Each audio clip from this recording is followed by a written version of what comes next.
વંદે ગુજરાત. નમસ્કાર. આજના virtual classroom training પ્રોગ્રામમાં આપ સૌનું હાર્દિક સ્વાગત છે. હું JP Gandhi, RFM instructor, ITI Godhra. આજરોજ રેફ્રિજરેશન સિસ્ટમનું બંધારણ અને તેનો અભ્યાસ વિશે તાલીમસમ માર્ગદર્શન આપીશ. જેમ પાણી કુદરતના નિયમ અનુસાર ઊંચા લેવલથી નીચા તરફ જાય છે, પરંતુ આ પાણીને નીચા લેવલ તરફથી ઊંચા લેવલ તરફ લઈ જવા માટે વોટર પંપનો ઉપયોગ થાય છે.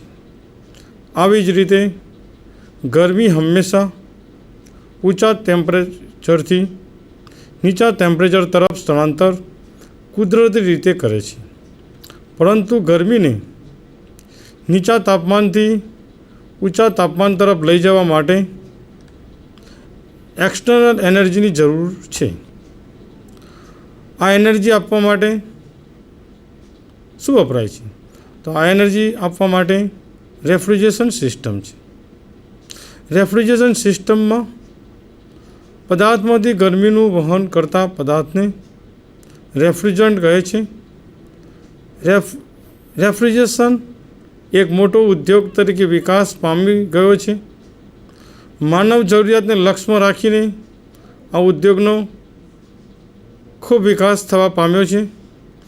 જુદા જુદા ઉદ્યોગોમાં આનો ઉપયોગ કેટલોક વ્યાપક છે તે જાણવા તેની ઉપયોગિતાનું વર્ગીકરણ જરૂરી બને છે. રેફ્રિજરેશનના ઉપયોગો જુદા જુદા વિભાગોની અંદર થાય છે. એક ફૂડ પ્રિઝર્વેશન. ફૂડ પ્રિઝર્વેશન એટલે ખોરાકનું સાચવણી. ડેરી પ્રોડક્ટો, શાકભાજી, ફ્રૂટ્સ,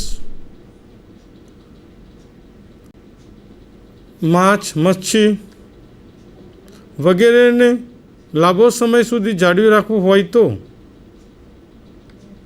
રેફ્રિજરેશન સિસ્ટમ દ્વારા તેને લાંબો સમય સુધી રાખી શકાય છે.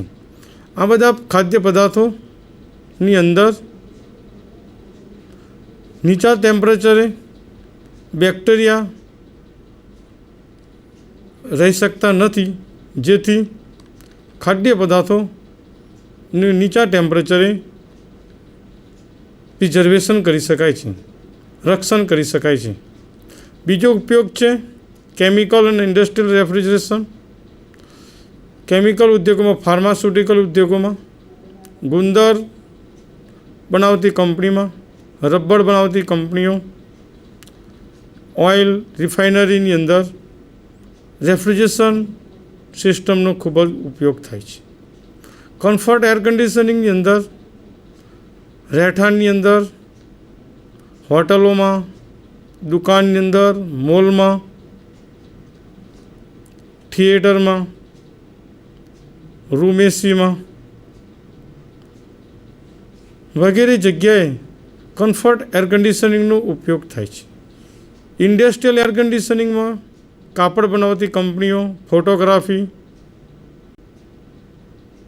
લેબોરેટરીમાં વગેરે જગ્યાએ રેફ્રિજરેશન સિસ્ટમનો ઉપયોગ થાય છે. ચોથું છે સ્પેશિયલ એપ્લિકેશન. સ્પેશિયલ એપ્લિકેશનની અંદર નાઇટ્રોજન ગેસ લિક્વિડ ફોર્મમાં બનાવવો હોય તો તેના માટે રેફ્રિજરેશન સિસ્ટમનો ઉપયોગ થાય છે. રેફ્રિજરેશન એટલે શું? રેફ્રિજરેશન એટલે ગરમી દૂર કરવાની પ્રોસેસને રેફ્રિજરેશન કહે છે. બીજા શબ્દોમાં તેની વ્યાખ્યા આપીએ તો નિર્ધારિત જગ્યા અથવા પદાર્થનું તાપમાન આજુબાજુના વાતાવરણની સાપેક્ષમાં ઘટાડનાર અને તે ઉષ્ણતામાન ટકાવી રાખવા માટે જરૂરી ઉષ્માનું શોષણ કરતી પ્રક્રિયાનો અભ્યાસ કરતું વિજ્ઞાન એટલે કે રેફ્રિજરેશન. ઇંગ્લિશમાં ખાલી heat remove. Refrigeration is the process of heat remove. ગરમી દૂર કરવાની પ્રોસેસને રેફ્રિજરેશન કહે છે. રેફ્રિજરેશન સિસ્ટમના બે મુખ્ય ભાગ પડે છે. એક નેચરલ રેફ્રિજરેશન અને બીજું આર્ટિફિશિયલ રેફ્રિજરેશન. નેચરલ રેફ્રિજરેશન એટલે કે કુદરતી રેફ્રિજરેશનની પ્રક્રિયાથી થતું ઠંડક. પહેલાંના જમાનામાં માટીના છિદ્રાળુ વાસણમાં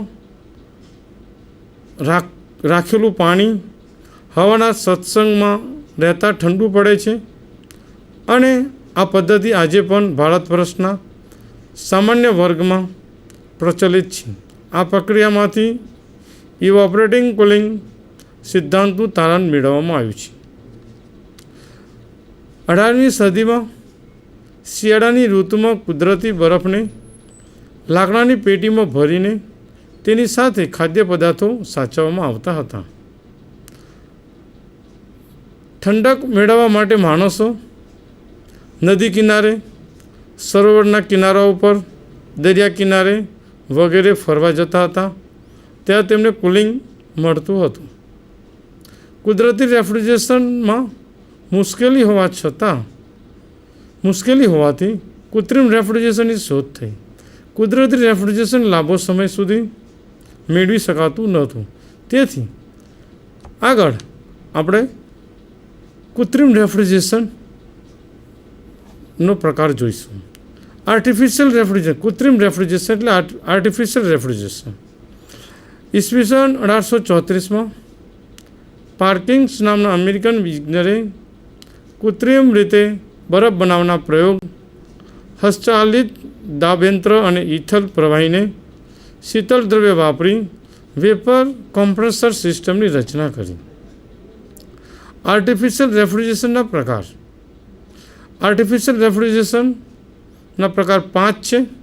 એક air refrigeration system, absorption refrigeration system, steam jet refrigeration system, vapour compressor refrigeration system, thermocouple refrigeration system.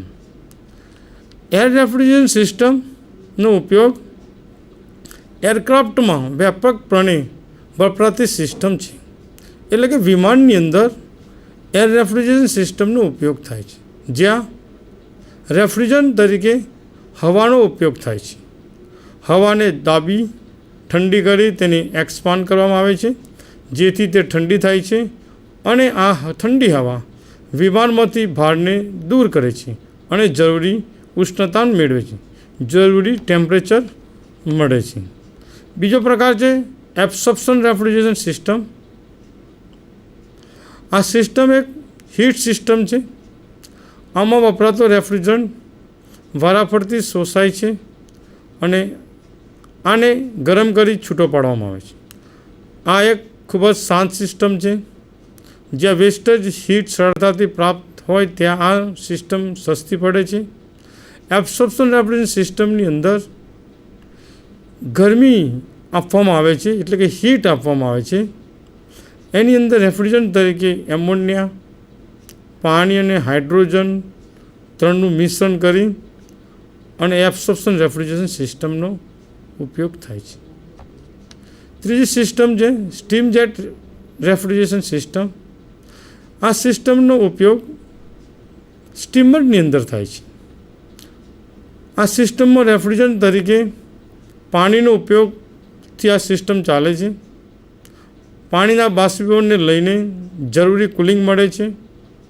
આ સિસ્ટમમાં કોમ્પ્રેસર વપરાતું નથી, પણ ડિફ્યુઝર અને મોટીવી સ્ટીમની મદદથી જરૂરી દબાણનો ફેરફાર મેળવવામાં આવે છે. ચોથા નંબરમાં સિસ્ટમ છે vapour compression system. Vapour compression refrigeration system. આ સિસ્ટમ ખૂબ જ વધારે પ્રમાણમાં પ્રચલિત છે. વ્યાપક પ્રમાણમાં આ સિસ્ટમનો ઉપયોગ થાય છે. કોમર્શિયલ અને ડોમેસ્ટિક લાઇનની અંદર વેપર કોમ્પ્રેશન રેફ્રિજરેશન સિસ્ટમ ઇન્ડિયામાં સૌથી વધારે પ્રમાણમાં વપરાય છે. આમાં રેફ્રિજરન્ટનું બાષ્પીભવન એટલે કે ઇવોપરેશન, કન્ડેન્સેશન વારાફરતી કરી જે જગ્યાએ ઠંડક કરવાનું છે તેમાંથી ભાર દૂર કરવા अथवा ठंडक उत्पन्न करवा आ सिस्टम वपराय छे। उपरनी आपणे जे रेफ्रिजरेशन सिस्टमो जोई तेमांथी वेपर कॉम्प्रेशन रेफ्रिजरेशन सिस्टमनो वधु अभ्यास આપણે આગળના લેસનની અંદર જોઈશું। વેપર કોમ્પ્રેશન રેફ્રિજરેશન સિસ્ટમ એ સૌથી વધારે પ્રમાણમાં આપણે વપરાય છે। હવે રેફ્રિજરેશન સિસ્ટમનો એકમ આપણે જોઈશું, unit of refrigeration system. Refrigeration સિસ્ટમનો એકમ ટન છે। ટન એટલે શું? 1 ટન બરફ એક દિવસમાં 0 સેન્ટીગ્રેડે તૈયાર કરવા માટે આવતી ગરમીના શોષણના દરને 1 ટન ઓફ રેફ્રિજરેશન કહે છે।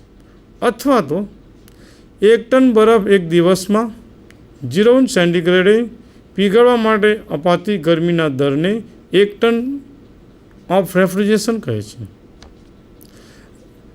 ટન ઓફ રેફ્રિજરેશન 3 પદ્ધતિ છે તેની, એક મેટ્રિક પદ્ધતિ, બ્રિટિશ પદ્ધતિ અને કિલોવોટ।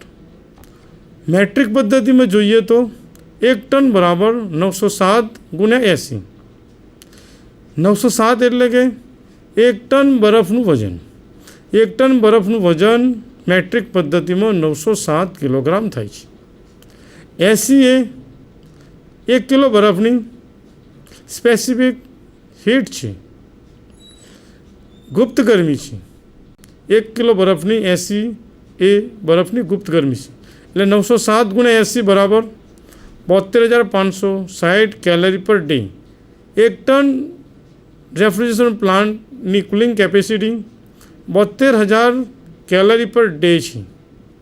જ્યારે એને જો કલાકની અંદર કન્વર્ઝન કરવું હોય તો 72,000ને આપણે 24 વડે ભાગી નાખ્યા છે, જેથી 1 ટન રેફ્રિજરેશન બરાબર 3,000 કિલો કેલરી પર અવર્સ મળે છે। આને વધારે આપણે મિનિટની અંદર કન્વર્ઝન કરવું હોય તો 3,000 ભાગ્યા 60 બરાબર 50 કેલરી પર મિનિટ।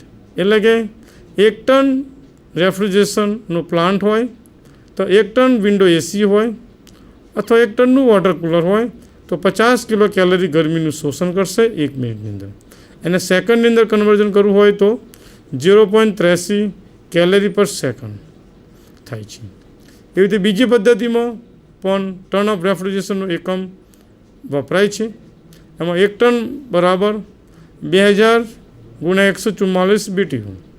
2000 એ બ્રિટિશ સિસ્ટમની અંદર 1 કિલો બરફનું વજન 2000 પાઉન્ડ છે, ગુણ્યા 144 BTU। 144 BTU એ 1 કિલો 1 પાઉન્ડ બરફનું ગુપ્ત ગરમી છે। બંનેનો ગુણાકાર કરતાં 2,88,000 BTU પર ડે આવે છે।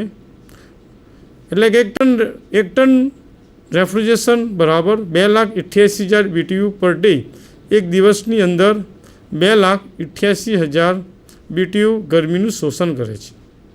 BTU એ હીટનો એકમ છે, બ્રિટિશ થર્મલ યુનિટ।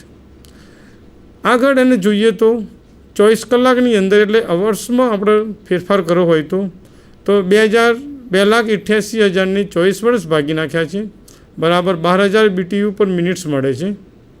એટલે કે 1 ટન રેફ્રિજરેશન બરાબર 12,000 BTU પર અવર્સ। તેને આપણે વધારે મિનિટની અંદર કન્વર્ઝન કરવું હોય તો 12,000 ભાગ્યા 60 કરી તો 1 ટન બરાબર 200 BTU પર મિનિટ્સ મળે છે। એને વધારે આપણે સેકન્ડની અંદર કન્વર્ઝન કરવું હોય તો 3.33 BTU પર સેકન્ડ। એટલે કે 1 ટન રેફ્રિજરેશન પ્લાન્ટ ચાલે તો 1 સેકન્ડની અંદર 3.33 BTU ગરમીનું શોષણ કરે છે 1 ટન રેફ્રિજરેશન પ્લાન્ટ। ત્રીજું, કિલોવોટની અંદર પણ રેફ્રિજરેશનની કેપેસિટી દર્શાવવામાં આવે છે। 1 ટન બરાબર 335 ગુણ્યા 900 કિલો જૂલ પર ડે। 900 એટલે કે 1 કિલો 1 ટન બરફનું વજન 900 કિલોગ્રામ છે।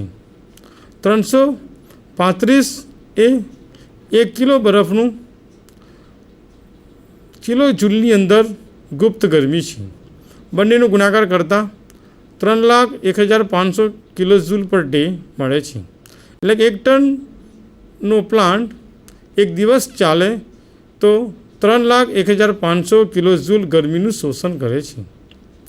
તેના અંદર આપણે એને 24 કલાકમાં કન્વર્ઝન કરીએ તો 3,01,500 ને 24 વડે ભાગી નાખીએ તો આપણને 12,563 કિલો જૂલ પર અવર્સ એપ્રોક્સિમેટલી મળે છે. તો એને મિનિટની અંદર આપણે ભાગી નાખીએ તો 12,563 ને 60 વડે ભાગી નાખીએ તો 210 કિલો જૂલ પર મિનિટ મળે છે. એટલે કે 1 ટન બરાબર 210 કિલો જૂલ પર મિનિટ.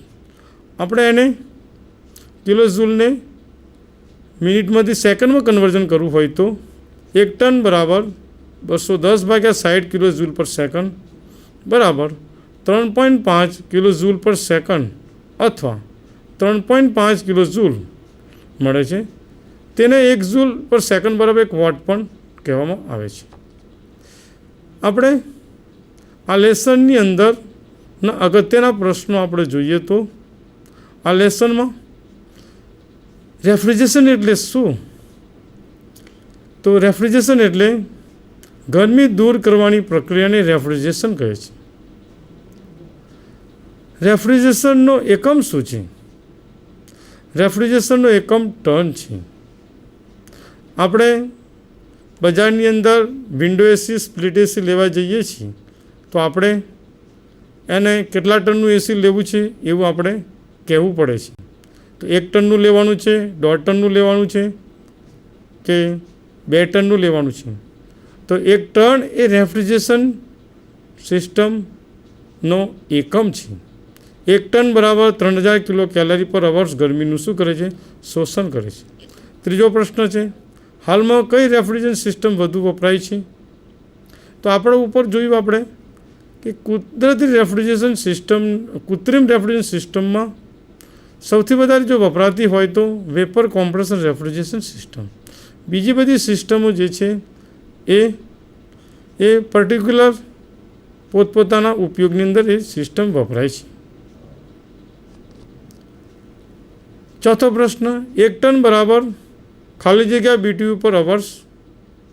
તો BTU પર અવર્સ પૂછ્યું એટલે બ્રિટિશ સિસ્ટમમાં પૂછેલું છે એટલે 12,000 BTU પર અવર્સ થશે.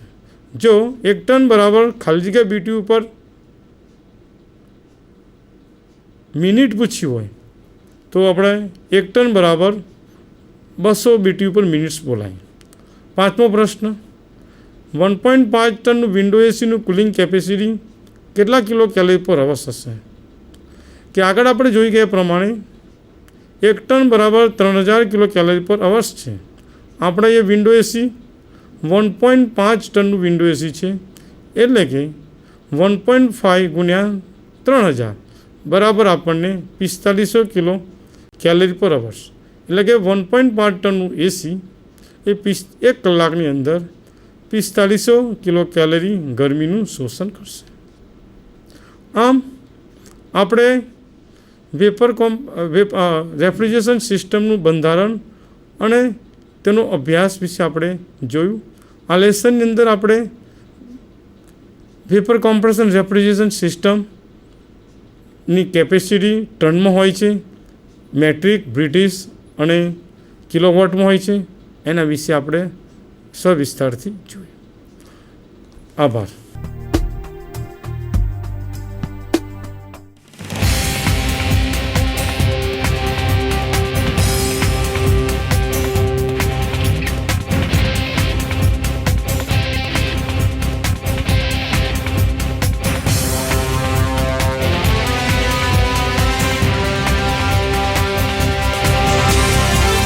વંદે ગુજરાત.